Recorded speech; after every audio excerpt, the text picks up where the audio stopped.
नमस्कार दोस्तों, जितने भी फ्रेशर्स माइक्रो फाइनेंस में जॉब ढूँढ रहे हो या माइक्रो फाइनेंस में इंटरव्यू देने जा रहे हो, उसके लिए कुछ बातें बताना चाहूँगा कि जब भी आप कोई भी माइक्रो फाइनेंस कंपनी में इंटरव्यू देने जा रहे हो, कंपनी में डॉक्यूमेंट्स देने से पहले एक बार सोच लीजिएगा। क्योंकि मैंने बहुत सारे बच्चे मेरे कमेंट में मतलब मेरे वीडियो में कमेंट करते हैं कि सर मैं अ, एक कंपनी में गया, मैंने क्या होता है मैंने डॉक्यूमेंट्स भेज दिया, फिर मैंने वहाँ पे जॉइनिंग नहीं किया तो बाद में मेरा एस्पॉन्डिंग हो गया। तो ऐसा क्यों होता है? कई बार आप लोग एक साथ बहुत सारे कंपनी में इंटरव्यू देते हो, फिर क्या होता है आपको सभी कंपनी से डॉक्यूमेंट्स माँगा जाता है, कंपनी को डॉक्यूमेंट्स दे देते हो, फिर आपको एक अपॉइंटमेंट लेटर इश्यू कर दिया, फिर आप उस अपॉइंटमेंट लेटर को एक्सेप्ट कर लेते हो। फिर 2-4 दिन बाद दूसरे एक अच्छी कंपनी से या दूसरी कंपनी से एक अच्छी सैलरी का जॉब ऑफ़र आ जाता है। तो आप इस जॉब में जॉइन नहीं करते हो, फिर आप दूसरे जॉब में जॉइन कर लेते हो। लेकिन ऐसे जो आप कर रहे हो या ऐसा हो रहा है, इससे आपका क्या नुकसान हो रहा है, मैं आपको बताना चाहूँगा।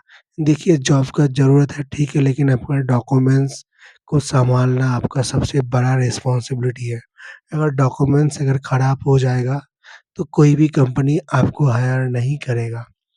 तो जब आपको जॉब का ज़रूरत होता है, तब आप सब चीज़ भूल के सिर्फ़ आप इंटरव्यू अटेंड करते रहते हो कंटिन्यूअसली, एक कंपनी से दूसरी कंपनी, तीसरी कंपनी, ये बात सही है, करना भी चाहिए।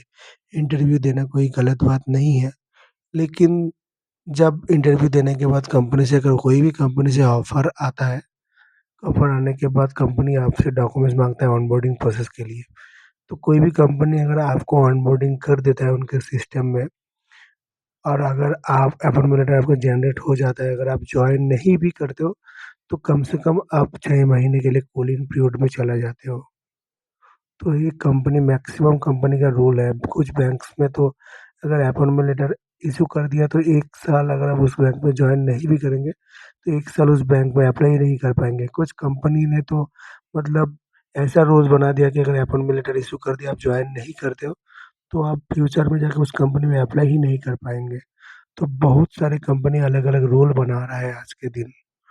तो कोई भी कंपनी में इंटरव्यू देने के बाद फिर बाद में जब भी आपके एचआर ने आपको फ़ोन किया, ऑफ़र किया कि नहीं आपका सिलेक्शन हो गया है, तो डॉक्यूमेंट्स भेजने से पहले एक बार खुद डिसाइड कर लीजिएगा कि आपको इस कंपनी में जॉइन करना है कि नहीं है।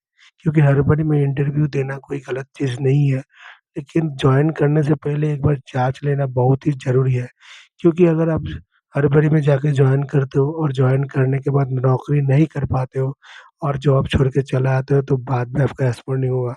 नहीं तो कुछ कंपनी का सिस्टम यही है कि अपॉइंटमेंट लेटर इश्यू हो जाने के बाद में भी अगर आप उस कंपनी में अप्लाई करते हो, तो पहले वाले अपॉइंटमेंट लेटर इश्यू होने के कारण आप जॉब को जॉइन नहीं कर पा रहे हो।